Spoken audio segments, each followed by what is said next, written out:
Throughout history, the most successful artists, athletes, and inventors have used a secret technique to create their success.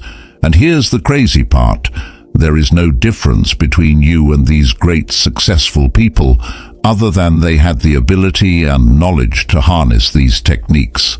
Sadly, these techniques are never taught to the average person, which is a shame because, if used correctly, they can transform your life, from poverty to wealth, from sickness to health, and from chaos to clarity.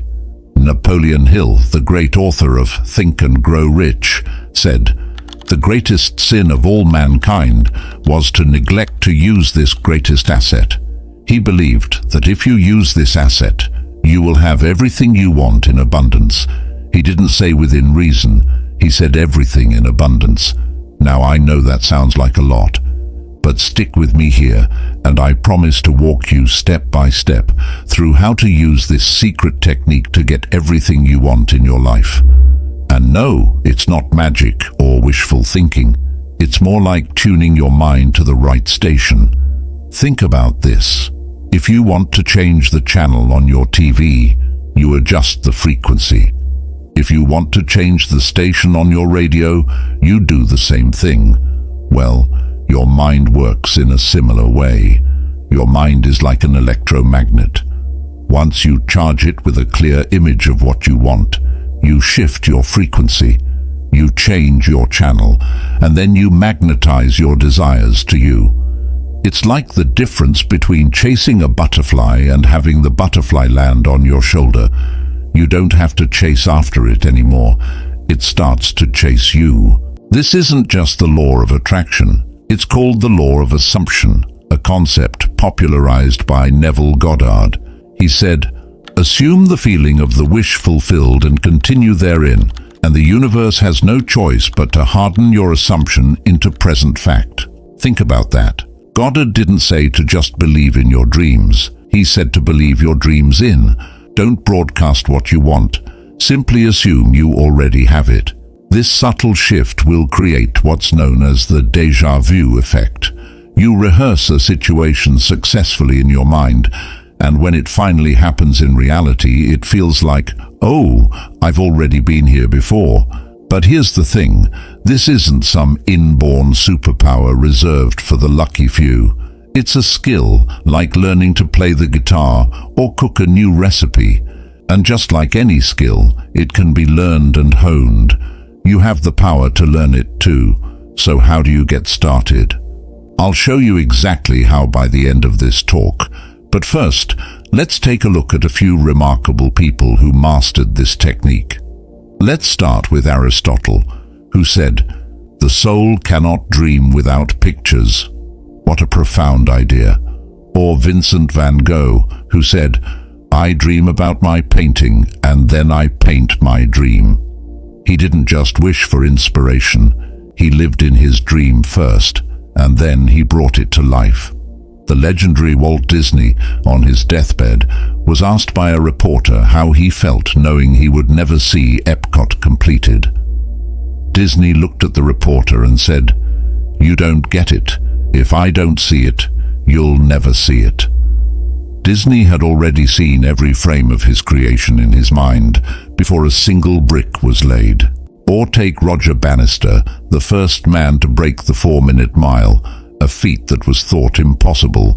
Bannister didn't just run fast, he ran the race in his mind over and over again. He said he visualized every step of that race long before he ever stepped on the track. He created a sense of certainty in his mind and body by closing his eyes and seeing the race unfold, feeling the triumph, hearing the crowd. He rehearsed it so vividly that when it actually happened, it felt like déjà vu. And you know what? After Bannister broke the 4-minute barrier, suddenly other runners did too, because he shattered not just a record, but a mental barrier for everyone. Roger Bannister didn't just make history, he later became a neuroscientist, diving deep into how the mind can influence performance. And then there's Pelé, arguably the greatest soccer player of all time. In his book, Mind Gym. Gary Mack tells us about how Pelé would arrive at the locker room an hour early before every game. He'd lie down with a towel as a pillow, cover his eyes, and play a movie in his mind. He'd see himself as a kid, playing soccer on the beaches of Brazil, feeling the pure joy and love for the game. Then he'd shift to reliving his greatest moments on the world stage, feeling the exhilaration of those victories. He imagined every detail, the crowd, the field, the adrenaline. He was not just seeing it, he was feeling it. He was touching those emotions deeply. And only after 30 minutes of this mental preparation would he rise to warm up his actual muscles. He had already won in his mind. And that's why Pelé played with a force that seemed unstoppable. These greats didn't just visualize their success, they lived it internally first. They harnessed the law of assumption to create their realities. And this isn't just anecdotal evidence, science backs this up too. In 1996, Dr. Biasotto from the University of Chicago conducted a fascinating study. He divided participants into 3 groups to test how many free throws they could make. The first group practiced shooting free throws for 1 hour every day. The second group didn't touch a basketball. They only visualized making free throws. The third group did nothing. After 30 days, they were tested again. The first group improved their scores by 24%. The third group, unsurprisingly, didn't improve at all. But the second group, the ones who only visualized, improved by 23% without ever touching a ball. There's more. Another study showed that people practicing a 5-finger piano exercise physically for 2 hours a day showed nearly the same increase in brain activity as those who only practiced in their imagination. The brain doesn't distinguish between a vivid imagination and reality. So when you visualize, you're actually rewiring your brain for success. Albert Einstein, who knew a thing or two about thinking outside the box, once said, "Imagination is greater than knowledge."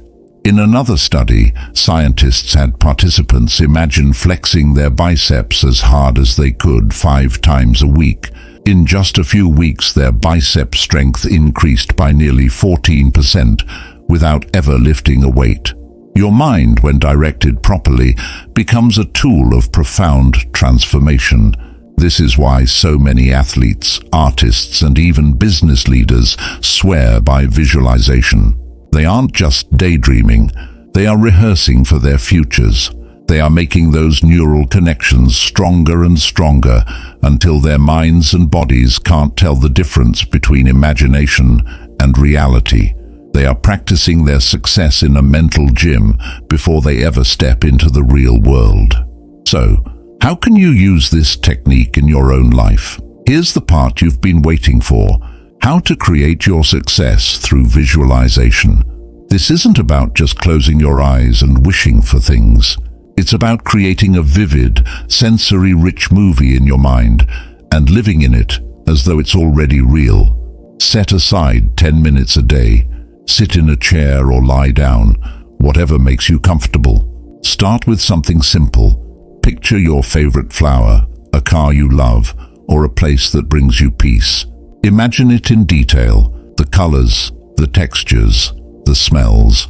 The goal is to train your brain to see clear images. Once you're comfortable with that, shift to visualizing your end goal. And remember, it's not about the journey, it's about the destination. See yourself in that dream job, living in that dream home, or holding that championship trophy. Paint the scene in your mind. Who's with you? What does the environment look like? What sounds do you hear? What do you smell? Fill in every little detail, because those little things make the big picture come to life. Now here's the most crucial step. Attach your emotions to these images. Don't just see the success, feel it. Feel the joy, the pride, the excitement, the relief. Your brain needs those emotions to make the visualization stick. And here's the secret sauce. After you finish visualizing, let it go. Don't obsess over it. Neville Goddard said, You plant the seed and then you leave it alone to grow. Trust the process. Your subconscious is working even when you're not aware of it. Remember, it's not about broadcasting what you want. It's about believing it is already yours. It's like planting a garden. You don't keep digging up the seeds to check if they're growing. You water them, you nurture them, and you trust that, in time, they'll bloom. Your mind works the same way. Plant the seeds of your desires, nurture them with belief and action, and trust the process. So, start today. Carve out a little time to imagine, feel, and believe. Your future is in your mind, and if you can dream it, you can have it. Visualize not just as a dreamer, but as someone who knows that their dreams are real, just waiting to unfold. Remember, your mind is a canvas. What you paint on it today will become your reality tomorrow. We hope you have enjoyed the video. Feel free to share your thoughts in the comments section. Moreover, if you are new and haven't subscribed to the channel yet, remember to subscribe to the channel and hit the bell icon so you won't miss any useful, informative daily videos. Until next time, keep visualizing, keep dreaming, and keep believing. Your future is already in the making. Thank you for watching and best of luck.